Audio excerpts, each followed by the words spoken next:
Hello everyone. आज का topic very interesting है क्योंकि ये स्पेशली जो है वो मेल्स के लिए मैं भी वीडियो बना रहा हूँ।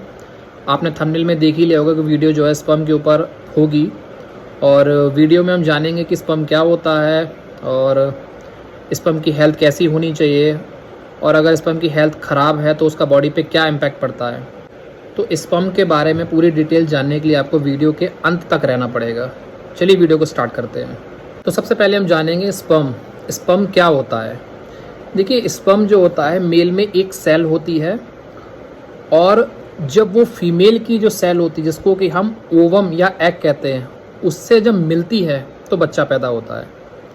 मेल्स में एक सेल पाई जाती है और फीमेल्स में भी एक सेल पाई जाती है। मेल्स की सेल को हम स्पर्म कहते हैं, फीमेल की सेल को हम ओवम कहते हैं या एग कहते हैं। जब ये दोनों जाके आपस में मिलते हैं तो उससे बच्चा बनता है और उस प्रोसेस को जो हम कहते हैं फर्टिलाइजेशन प्रोसेस। स्पर्म का जो साइंटिफिक नेम होता है उसको हम स्पर्मेटोजोन कहते हैं। और स्पर्म बनते कहाँ पे हैं या इनका प्रोडक्शन कहाँ पे होता है? स्पर्म का जो प्रोडक्शन होता है वो मेल के टेस्टिस में होता है। टेस्टिस जो पेनिस के नीचे दो बॉल्स होती हैं उसके अंदर स्पर्म का प्रोडक्शन होता है।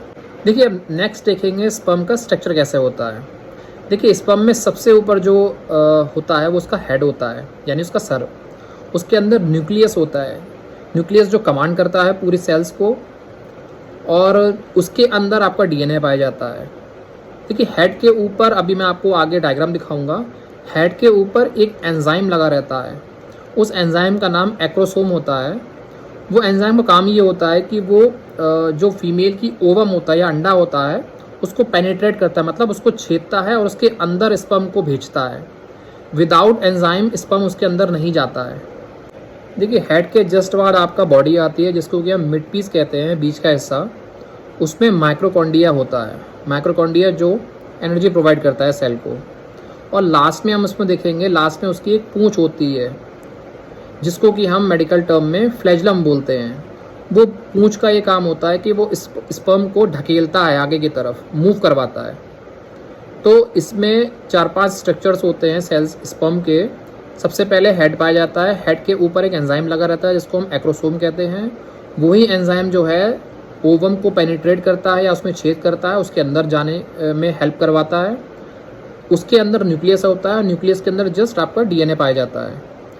नेक्स्ट उसमें जो स्ट्रक्चर होता है वो आपका बॉडी होता है, जहाँ पे उसमें माइक्रोकॉन्ड्रिया प्रेजेंट होते हैं और लास्ट में उसमें टेल होती है। जो पूंछ होती है वो स्पर्म को आगे मूव करने में हेल्प करती है। नेक्स्ट हम लोग जानेंगे कि स्पर्म जो है वो बनते कैसे हैं।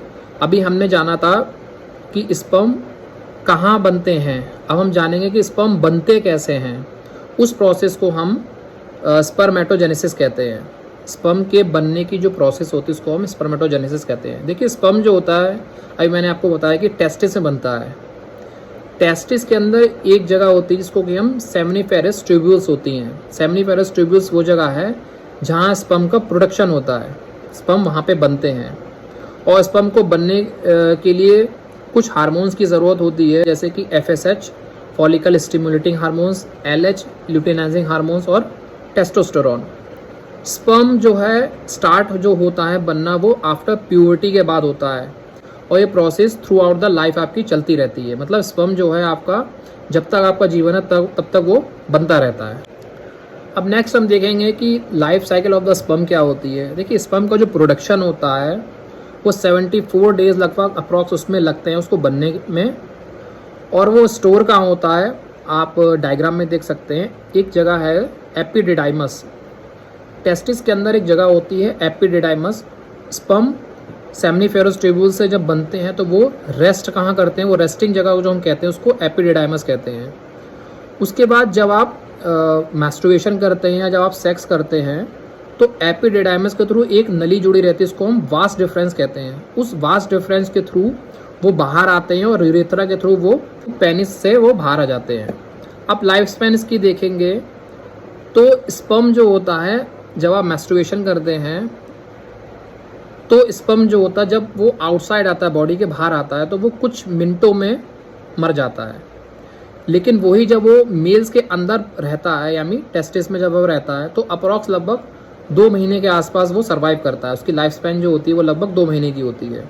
और वही स्पर्म जब हम फीमेल के संग जब सेक्स करते हैं तो अप टू 5 डेज तक वो स्पर्म जो है अंदर लाइव रहता है, यानी जीवित रहता है उसके अंदर। देखिए नेक्स्ट देखेंगे क्वालिटी एंड क्वांटिटी। जब आप स्पर्म का टेस्ट कराने जाते हैं तो जो सीमन वॉल्यूम होता है वो लगभग 1.5 ml से 5 ml के बीच में लगभग वो होता है, और उसमें जो स्पर्म की काउंटिंग होती है वो नॉर्मल जो है लगभग 15 मिलियन से 200 मिलियन पर ml में होना चाहिए, तो आपका स्पर्म जो है नॉर्मल काउंट करा जाएगा। नेक्स्ट आपका है मोटिलिटी। मोटिलिटी का मतलब ये होता है कि आपके स्पर्म जो हैं कितने इफेक्टिव है मूव करने के लिए। तो इसका नॉर्मल रेशियो है आपका अप्रॉक्स 40% से ज़्यादा होना चाहिए, 40% मिनिमम लगभग एक्टिव होने चाहिए। नेक्स्ट है आपका मॉर्फोलॉजी। मॉर्फोलॉजी का मतलब ये होता है कि स्पर्म का साइज़ और शेप कैसा है। अगर स्पर्म का साइज़ और शेप गड़बड़ होगा तो वो एग को पेनिट्रेट नहीं कर पाएगा या एग के अंदर वो अंदर घुस नहीं पाएगा। तो ये नॉर्मल लगभग आपका 4% से ज़्यादा होना चाहिए या 4% एटलीस्ट होना चाहिए, तो ये नॉर्मल शेप में काउंट करा जाएगा। अब देखिए ऐसे कौन कौन से फैक्टर्स हैं जो स्पर्म की हेल्थ को अफेक्ट करते हैं या उन पर प्रभाव डालते हैं। तो सबसे पहले हम पॉजिटिव में देखेंगे। अगर हम पॉजिटिव में देखते हैं तो अगर हेल्दी डाइट अगर आप फॉलो कर रहे हैं या फिर आप एक्सरसाइज टाइम से करते हैं, नींद अगर टाइम से लेते हैं, तो वो स्पर्म की हेल्थ को पॉजिटिव इफेक्ट डालते हैं। आपकी स्पर्म की हेल्थ जो है वो बहुत अच्छी रहती है। दूसरी तरफ अगर आप देखेंगे नेगेटिव इफेक्ट जो है, तो स्मोकिंग सबसे बड़ा कारण होता है जो आपकी स्पर्म की हेल्थ को सबसे ज़्यादा नुकसान पहुंचाता है। फिर अल्कोहल भी होता है, कुछ ऐसी ड्रग्स या दवाइयाँ हैं जो स्पर्म की हेल्थ को नुकसान करती हैं। हीट एक्सपोजर बहुत ज़्यादा अगर हो रहा है स्पर्म की तरफ या फिर टेस्टिस की तरफ, या बॉडी का बहुत ज़्यादा टेम्परेचर गर्म रहता है, तो भी वो कहीं ना कहीं स्पर्म को आपका उसकी हेल्थ को अफेक्ट करता है। स्ट्रेस बहुत ज़्यादा लेते हैं, बहुत तनाव में रहते हैं, तो उससे भी बहुत बॉडी में बहुत सारे नेगेटिव हार्मोन्स रिलीज होते हैं जिससे कि स्पर्म की हेल्थ पर फ़र्क पड़ता है। और लास्ट में अगर आप मोटे हैं, बहुत ज़्यादा ओबेसिटी है, तो भी उससे स्पर्म की हेल्थ पे फ़र्क पड़ता है। अब नेक्स्ट देखेंगे हम कॉमन स्पर्म डिसऑर्डर। कुछ ऐसे डिसऑर्डर हैं जो स्पर्म में देखे जाते हैं। सबसे पहला जो है उसमें ओलिगोस्पर्मिया। ओलिगोस्पर्मिया का मतलब होता है जब आपके जो नॉर्मल स्पर्म का काउंट है, जो मैंने अभी बताया था थोड़ी देर पहले, 15 मिलियन से 200 मिलियन के बीच में होना चाहिए। अगर ये 15 मिलियन से कम है, लो काउंट आ रहे हैं, तो आपको ओलिगोस्पर्मिया डिसऑर्डर हो सकता है। दूसरा जो है एजोस्पर्मिया। एजोस्पर्मिया का मतलब ये होता है कि आप में आपके जो सीमन है उसमें स्पर्म ही नहीं आ रहा है, नो स्पर्म काउंट हो रहा है, तो उस कंडीशन को हम लोग बोलेंगे एजोस्पर्मिया। नेक्स्ट है आपका एस्थेनोजोस्पर्मिया जो होता है, उसमें मोटिलिटी जो होती है स्पर्म की जो होती है वो बहुत ही ख़राब होती है, पुअर होती है। और लास्ट में है टेराटोजोस्पर्मिया। टेराटोजोस्पर्मिया का मतलब ये होता है कि जो स्पर्म का शेप होता है वो एबनॉर्मल होता है। अगर शेप ही आपका एबनॉर्मल होगा तो वो कहीं ना कहीं इम्पैक्ट करेगा, वो पेनिट्रेट नहीं कर पाएगा ओवम को। तो जब पेनिट्रेट नहीं कर पाएगा तो आगे फर्दर जो प्रोसेस होती है फर्टिलाइजेशन की वो नहीं हो पाएगी। तो अगर ऐसे डिसऑर्डर अगर आप में देखे जा रहे हैं तो सवाल ये उठता है कि तो क्या स्पर्म को हम इम्प्रूव नहीं कर सकते? तो इसका जवाब है हाँ, आप कर सकते हैं इम्प्रूव। इम्प्रूव करने के लिए आपको कुछ प्रोटोकॉल्स को फॉलो करना पड़ेगा, तो ऑफकोर्स आपका जो स्पर्म है वो ठीक हो जाएगा। तो उसमें सबसे पहला जो होता है आप अपना हेल्दी लाइफस्टाइल फॉलो करें। आप सिगरेट पीते हैं, शराब पीते हैं, नशे करते हैं, या आपकी नींद अच्छी नहीं है, आप एक्सरसाइज नहीं करते हैं, ओबेसिटी है अगर है आप में, तो इनको आपको ठीक करना पड़ेगा और अपना लाइफस्टाइल जो है वो आपको ठीक करना पड़ेगा। तो उससे स्पर्म की हेल्थ को अफेक्ट पड़ेगा पॉजिटिव। देखिए नेक्स्ट पॉइंट है एंटीऑक्सीडेंट्स। एंटीऑक्सीडेंट्स जो होता है वो फ्री रेडिकल्स को कम करता है, जो कहीं ना कहीं डीएनए स्पर्म के जो डीएनए हैं उसको नेगेटिव इम्पैक्ट से बचाता है। तो अगर आपका बॉडी का स्पर्म का डीएनए जो है आपका ठीक रहेगा तो स्पर्म की जो हेल्थ है वो भी आपकी ठीक रहेगी। तो एंटीऑक्सीडेंट में जैसे विटामिन सी है, विटामिन ई है, ये स्पर्म के लिए ठीक रहते हैं। नेक्स्ट है आपका स्ट्रेस। स्ट्रेस को आपको मैनेज करना पड़ेगा। बहुत ज़्यादा आप तनाव लेते हैं, बहुत ज़्यादा आप स्ट्रेस में रहते हैं, तो उसको कहीं ना कहीं मैनेज करना पड़ेगा। उसको अगर आप मैनेज करते हैं तो स्पर्म की हेल्थ जो है उस पर आपका इम्पैक्ट पॉजिटिवली पड़ता है। और लास्ट में है, अगर ये सारी चीज़ें आप फॉलो करते हैं और बहुत ज़्यादा पॉजिटिव इफेक्ट नहीं आ रहा है तो आप डॉक्टर से कंसल्ट कर सकते हैं। डॉक्टर आपका प्रॉपर चेकअप करके वो आपको ट्रीटमेंट सजेस्ट कर सकते हैं। अब नेक्स्ट देखेंगे कुछ अमेजिंग फैक्ट्स ऐसे हैं जो आपको पता होने चाहिए। एक बार एजैकुएशन जब आप करते हैं, जब एक बार जो स्पर्म जो है वो शरीर से बाहर निकलता है या सीमन बाहर निकलता है, तो वो अपने संग कम से कम 200 से 300 मिलियन स्पर्म लेकर आता है। जब एक बार आप इजेक्ट करते हैं तो वो 200-300 मिलियन, करोड़ों में होते हैं ये, तो स्पर्म जो है बाहर आते हैं। उनमें से कोई एक, करोड़ों स्पर्म में से कोई एक स्पर्म ऐसा होता है जो एग को पेनिट्रेट करता है या एग के अंदर छेद करके घुसता है, जिससे बच्चा पैदा होता है। करोड़ों स्पर्मों में से कोई एक स्पर्म ऐसा होता है, हेल्दी स्पर्म्स को बोलते हैं, वो जाके पेनिट्रेट कर पाता है।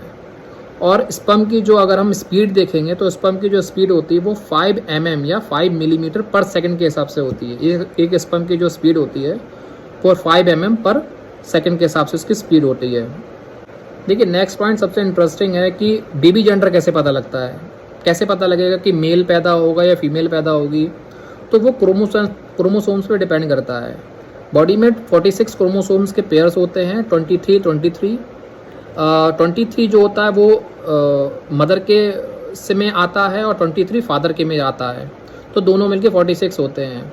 उनमें से XX अगर क्रोमोसोम्स मिलते हैं तो फीमेल पैदा होती है और XY क्रोमोसोम्स अगर मिलते हैं तो मेल जेंडर पैदा होगा। देखिए नेक्स्ट है आपका स्पर्म की अगर हेल्थ बहुत अच्छी रहती है, स्पर्म आपके बहुत हेल्दी हैं, बहुत अच्छे हैं, तो फर्टिलिटी पे उन पर बहुत पॉजिटिव इफेक्ट पड़ता है। बच्चा होने के या बेबी होने के चांसेस बहुत ज़्यादा बढ़ जाते हैं उससे। देखिए दूसरी तरफ क्या है, अगर स्पर्म आपके ठीक नहीं है तो आप डॉक्टर से कंसल्ट कर सकते हैं। वो आपको एडवाइस करेंगे और कुछ टेस्ट करा के जो है आपके स्पर्म की क्वालिटी को इम्प्रूव करने में आपकी हेल्प करेंगे। अब लास्ट में हम समरी देखेंगे, एक पूरी वीडियो का निचोड़ देखेंगे, तो वो ये है कि स्पर्म जो है वो मेल फर्टिलिटी के लिए बहुत ही ज़रूरी है। स्पर्म की क्वालिटी अगर अच्छी नहीं, उसका शेप अच्छा नहीं हुआ या उसकी क्वांटिटी अच्छी नहीं हुई तो कहीं ना कहीं बेबी पैदा करने में प्रॉब्लम आती है फ्यूचर में। और हेल्दी स्पर्म जो होता है वो आपकी कहीं ना कहीं हेल्दी फ्यूचर भी आपको बनाएगा। अगर स्पर्म अच्छा है, क्वांटिटी अच्छी है, तो आप मेंटली स्ट्रेस जो लोगों में होता है तो वो भी कहीं ना कहीं कम होगा और आपका एक जो फ्यूचर है वो भी हेल्दी रहेगा। और लास्ट में है जो लाइफस्टाइल जो है वो बहुत ज़्यादा मैटर करता है आपके स्पर्म के ऊपर। तो अगर आप सिगरेट, अल्कोहल या इस प्रकार के कोई ड्रग्स ऐसी लेते हैं जिससे स्पर्म की हेल्थ को बहुत इम्पैक्ट पड़ता है, तो वो जितनी जल्दी हो सके उसको आप छोड़िए और एक अच्छे डॉक्टर से कंसल्ट करिए और अपने फ्यूचर को सिक्योर करिए। Thank you. अगर हमारी ये वीडियो आपको पसंद आई तो हमारे चैनल को सब्सक्राइब करें, इस वीडियो को लाइक करें और शेयर करें और दूसरों तक इस वीडियो को भेजें।